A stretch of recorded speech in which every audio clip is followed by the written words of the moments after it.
Congratulations on the film, guys. Thank you. Thanks, For mate. people who haven't seen Getting Square and don't know Johnny Spiteri, where does he sit at the beginning of Spit? Where does he say, well, people don't need to know anything to come and see this movie. They don't need to have seen Getting Square.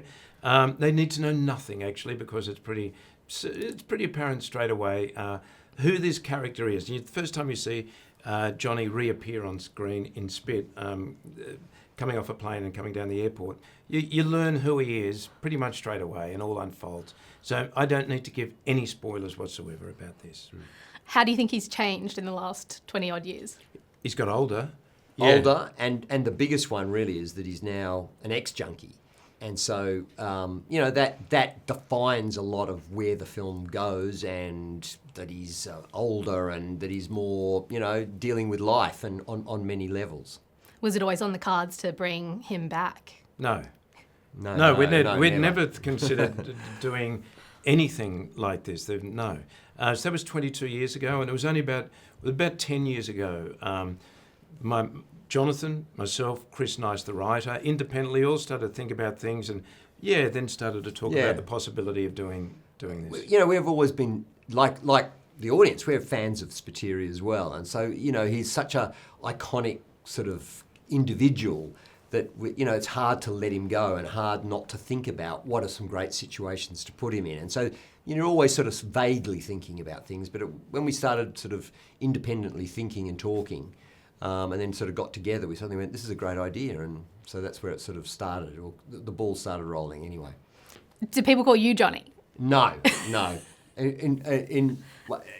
I can imagine if they called David that, but not me. I don't get identified. He gets identified a lot, with the character. But a lot of people ask me more about the technical thing of how this character comes about, how you think about it, how we work together, that sort of thing, really. What drew you to the character and coming back? He's a character that's very familiar to me. I knew this character from the very first time I read the first script. I have spent most of my life not too far from here, living down the road from King's Cross in Sydney. So characters like this I would see on a daily basis, and they fascinated me. They're quirky, they're eccentric, they're interesting, they're flawed individuals. And I've always wanted to understand exactly why these characters end up the way they have. And I was an ambassador, still am, ambassador for Wayside up at King's Cross, where a lot of characters like Johnny Spiteri go to be heard, essentially. So they've always, fascinated and intrigued me. So wanting to play Johnny Spiteri was, it to me as an actor, it's very, very rich material. And it's material that I absolutely enjoy. I can tell you tonight, we've got a screening at a cinema here in Sydney, and there's a collection of people from Wayside who are coming to see the film. And I cannot wait to hear their reaction. Yeah. I love that. Were there any real life people that you know? Obviously, these people were also inspiration, but did you guys take any little bits and pieces from people in your lives? Yeah, from people, definitely from where I live, without a doubt. Without a doubt. My creation of Spiteri is an amalgam of all the people a number of the people that I've known very, very closely over the years. And strangely, after Getting Square was released, people would stop me on the street of Darlinghurst Road, King's Cross, because they recognised either themselves or their mates within the character. Yeah, and I mean, you can't make films, you can't do creative things, I don't think, without using some of your experience, some of your life experience that goes into every aspect of what you do. So I can only imagine the degree with which David sort of, in a sense, brings his experience to the character. But from me, from a directing point of view, I got to relate to the character as well, and I've got to love the character, and I've got to get under the skin of it and think about him. So you draw on in asking yourself, what would Spiteri do? What would he feel? What would he think at this situation? You draw all the time from your life experience, yeah. Was there much improv on set? A little bit. I mean, as you know, Chris Nice has written a very beautiful little script and very tight. But in a way, the tightness of the script gives us room and space to be able to, in a sense, just play. And I love to be able to just sort of say to David, here's the environment in which we're in. feel free to explore wherever you want to go. And, sometimes, that just throws up spontaneous gold. And, both Getting Square and this film have kind of thrown up great moments like that. Creatively it's fantastic. Yeah. To be on set and, we trust each other implicitly. Yeah. And then for me doing stuff to have no limits, essentially, and I can play. I was going to ask because the last thing that I saw you in was Fake. So Johnny and Joe are very different. How does it feel for you getting to play like a looser kind of character? Oh, fantastic. Yeah. And also comedy. Comedy is something I love. It's like, strangely, I think it's one of my strongest bows, but I hardly ever get to exercise it. So, once I get the opportunity, it's very creatively fulfilling. Yeah. How do you get into character? With this one, I know it sounds ridiculous, but pretty easily, because I know Johnny so well that even after 22 years, all it took was basically putting on a set of thongs, which I hadn't worn in 22 years, and that instantly took me back to Johnny and the way he walked, the way he moved, everything about it, the way he spoke, everything came back pretty much instantly.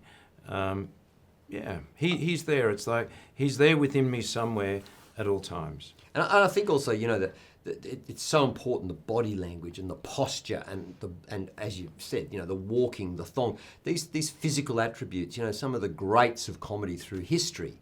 It's so much about those things, and embodied within Spiteri are, it's just an endless goldmine to explore. Yeah, as you say, such like incredible physical comedy. Was there any training for it? Not training as such. I've got to be honest with you, I'm relatively fit at the moment, thank goodness, and when we did that. But Jonathan had put me through the ringer. Jonathan likes to shoot a lot of footage, which is great, except when you're doing sprints in thongs over and over and over, which is great, but it's just over time it does wear on the feet. I was going to ask, did you have a foot double? But I guess not. No, I've got asked that a few questions actually, a few times. No, they are actually my feet. Yeah, for better or worse. And what about the dancing? Was that in you already? That's look, I like to do a bit of bad dancing. I'm an expert at bad dancing, and and the flossing. Well, that was taught to me some time ago by one of my daughters, or both my daughters actually. So yeah. Once you have that haircut and the outfit on, it must just be like a physical. It's great. It feels like I feel like Johnny, and it's like. What's interesting is we put him a year before we shot this movie. We did a one-day sort of experimental workshop in London. Jonathan lives in London. I was over there. And we literally just put him in London. And I was amazed how he just sort of fitted into the fabric of life over there, even though he's, very different. It was fascinating to see people's responses to him, or not, most of the time. Yeah, incredible. I mean, and London, the streets of London are populated by eccentric characters, and so Spiteri just fitted right in there. He really did, and the engagement of people, or as David said, the complete ignoring of him as if it was completely normal was, or engaging with him as though it was, completely truthfully. There's a moment when we're playing in the Tube in London. And Johnny didn't have his Oyster card to get into the thing, so he couldn't go. And the thing was there, and the transport people were coming over to ask Johnny what and then engaging with him, and then they were taking him over to the machine to try and get an Oyster card, even though he had no money. It was like, oh my god. Oh my gosh! It feels like maybe similar to the court scene. It was great. Look, I could have gone on ad infinitum with those. People in the Tube. And you weren't filming that? We were on an iPhone. Just like a little... Yeah. Interesting. So that footage is not to be seen? Oh, no, some of it might come out. Some of it's out there, And this, and it was so great just to sort of see the character come back to life. That's kind of why we did it. But, it was almost immediate as well. David got back into the character so quickly that it was a real confirmation that this was going to work. I remember the other day I looked at some of the footage again. I remember the very first thing we did, we just started walking down the street, and then Johnny found a bike, like that's a Boris bike. Yeah, but what's he bike? And I strangely had an app on my own phone from Australia. It was the same one.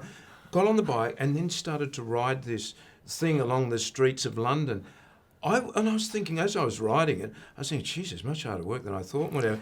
And then it was making a really bizarre sound. I had no idea until after we finished filming, I put the thing back. There was basically no tyre. It was just like the wheel like this, and it was like ridiculous. Yeah. That's so funny. Very Spiteri-esque. Yeah, absolutely. What are both of your favourite parts about Johnny? Well, I think his humanity is what I really like. I mean, because that's the foundation of the character. You know, he's non-judgmental. He just takes everyone at face value. You know, he's very much the embodiment of, you know, what I think we would like to think of ourselves in this country. And he's just he's a guy who you just rightly label. Is he the smartest or is he the dumbest guy in the room? He's anti-authoritarian. You know, all those sort of traits that, in a sense, lead to the comedy, but also come out of something real as a real person. Yeah, that's the complexity of him is what I like. I like him simply because he's a good man. Yeah. You know, for all his quirks and eccentricities and flaws and whatever, he's a good man. You want to be his mate. Yeah. What's a fun fact or like a fun story from behind the scenes that viewers might be surprised to learn when they watch the film? Ooh. Whoa, the fun. You know, one of the things that that was sort of amazing was because, you know, there's this character of Julie, his long lost sister, who appears, and, you know, just seeing the way in which Spiteri related to that element, because he's so associated with comedy, but see him relate to something from his past that really meant something to him, I think was pretty cool. Did you always know sign language? No. I'd learned sign language, for this film, and it was wonderful to work with Sophia. Was just an absolute joy. Well, the first time I read the script, I thought, oh my God, we have to have Sophia Golan playing this role. So I knew her. She's a little bit younger than I am, and she was the first deaf person to go to NIDA many years ago, and then subsequently she also went to the film school, the Australian Film and Television Radio School, to become a director. She's an extraordinary person and doesn't really act anymore because she does so many other things. So to convince her to come back and play that role was just, it was brilliant. And she's only, I think it's 3 scenes in the film, but they are so potent and powerful. And I love working with her. And, you know, she just adds so much to the film and so much to Johnny's character. You know, it opens up a whole other world for us to kind of enjoy, which is fantastic. Yeah, absolutely. That was heart-wrenching. What about, are there any Easter eggs for fans of Getting Square that they might? Yeah, there are. Yeah, there are. Yeah, little moments, definitely. Little homages. Yeah, there are. I don't know whether we should actually. Any scenes people should look out for? Any what scenes? Any scenes Well, with there these is Easter another. eggs? There is. I think we can probably say that there is another courtroom scene, but that's about all we can sort of say. Yeah, and little Easter eggs. There are a couple of things they could probably find. It's really difficult to find this one though, because it is actually lit really, really darkly. Yeah, that's. Somebody asked me, do the leopard skin undies make an appearance? It's not obvious, but they are there. But you'd have to look really, really carefully and turn up the lighting. But they are there. Awesome. Well, thank you so much for your time, both of you. Pleasure. And congratulations on the film. Thank you. Thank you.